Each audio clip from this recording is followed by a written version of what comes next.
Iran में हिजाब के खिलाफ महिलाओं के आंदोलन का लंबा इतिहास रहा है। इस्लामिक क्रांति के तुरंत बाद मार्च 1979 में भी तेहरान की सड़कों पर महिलाओं ने विद्रोह कर दिया था।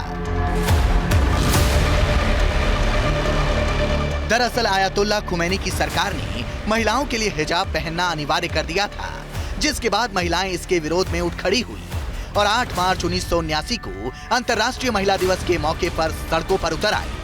हजारों महिलाओं ने सड़कों पर उतरकर अपनी पसंद के कपड़े पहनने और नागरिक स्वतंत्रता के अधिकार की मांग की। इस आंदोलन ने दुनिया को दिखाया कि ईरानी महिलाएं चुप नहीं बैठेंगी।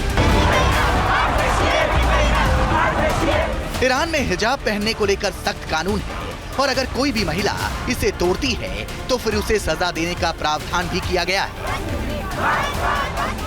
ये कानून 1979 की इस्लामिक क्रांति के बाद लागू हुआ, जब आयतुल्लाह खुमैनी की अगुवाई में धार्मिक शासन स्थापित हुआ।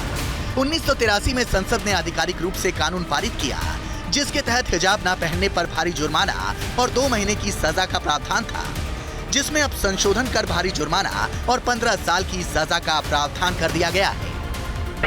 हिजाब का रोल आता है, वो एक तरह से स्त्रियों पर प्रतिबंध होता है, जो कि एक बार बच्ची जब स्त्री बन जाती है तो उसके हिजाब पहनने के लिए अलग अलग तरह के प्रतिबंध लगाए जाते हैं। कहीं तो पूरा चेहरा ढका जाता है, पूरा शरीर ढका जाता है, जैसे कि अफगानिस्तान में है। कहीं अबाया पहना जाता है, जैसे कि खाड़ी के दूसरी तरफ है। ईरान में बालों के ऊपर प्रतिबंध है कि बाल दिखने नहीं चाहिए।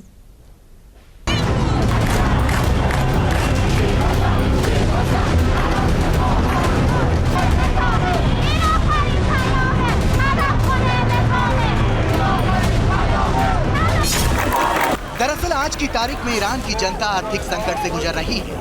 पानी जैसी मूलभूत सुविधाएं, महंगाई, बेरोजगारी और शासन में फैले भ्रष्टाचार से जनता त्रस्त है।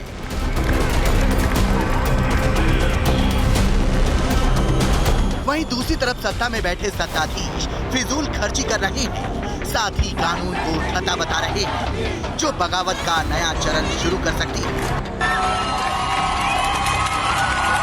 ठीक वैसे ही जैसा साल 1971 के बाद शाह मोहम्मद रजा पहलवी की फिजूल खर्ची के बाद हुआ था। उस वक्त ईरान की जनता गरीबी और गुर्बत में जी रही थी। हालात दिन ब दिन और बदतर होते जा रहे थे। लेकिन दूसरी तरफ शाह मोहम्मद रजा पहलवी इन सब से इतर एक भव्य पार्टी के आयोजन में व्यस्त थे। 14 अक्टूबर 1971 ईरान के शाह मोहम्मद रजा पहलवी ने फारसी अंपायर की 25वीं वर्षगांठ मनाने के लिए प्राचीन शहर परसेपोलिस के रेगिस्तान में एक भव्य पार्टी का आयोजन किया, जिसके आयोजन के लिए पानी की तरह पैसे बहाए गए। इस पार्टी में करीब 600 खास मेहमानों को बुलाया गया, जिसमें 9 राजा, 5 रानियां, 16 राष्ट्राध्यक्ष और 2 सुल्तान भी शामिल थे। इस पार्टी पर उस वक्त $10 करोड़ खर्च किए गए, यानी आज के हिसाब से करीब $50 करोड़, और ये पूरा कार्यक्रम 3 दिनों तक चला। जब ईरान के गरीब और हाशिए पर जी रहे लोगों को इस खर्चे की भनक लगी तो शाह के खिलाफ गुस्सा भड़क उठा।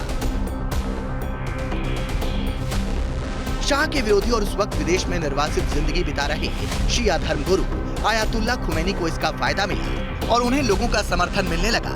इस भव्य पार्टी के बाद शाह और राजशाही के खिलाफ प्रदर्शन तेज होते चले गए। हालात यहाँ तक बिगड़े कि 1979 में शाह को अपने परिवार समेत देश छोड़कर भागना पड़ा।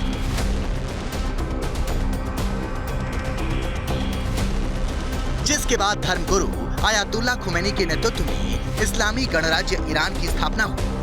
ठीक वैसे ही हालात एक बार फिर ईरान में बन रहे हैं, जिससे ईरान की सरकार पर तख्ता पलट का खतरा मंडराने लगा है।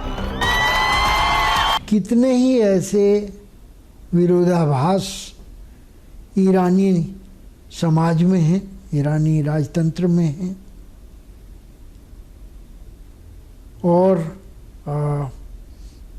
और देशों में भी हैं। लेकिन ये विरोधाभास कब एक ट्रिगर बन जाएंगे सत्ता के को उथल पुथल करने के लिए, क्रांति के लिए, ये इतिहास ही बता सकता है आपको।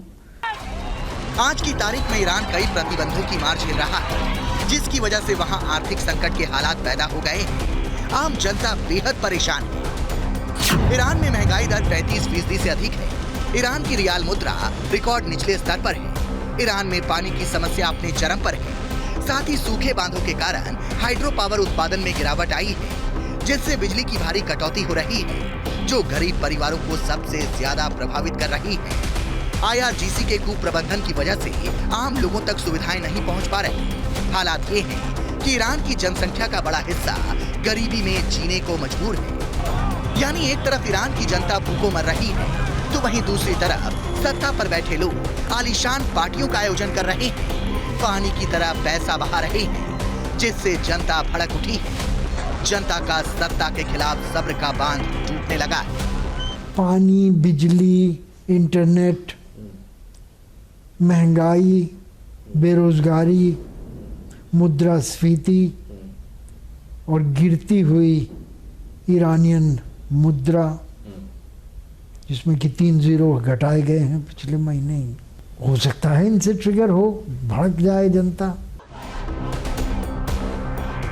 ईरान में सत्ता और जनता के बीच बढ़ती दूरी और सरकार की दोहरी नीति की वजह से ईरानी सरकार के खिलाफ विद्रोह की क्रांति भड़क उठी है। हालात ये है कि ईरान में कब क्या हो जाए कोई नहीं जानता।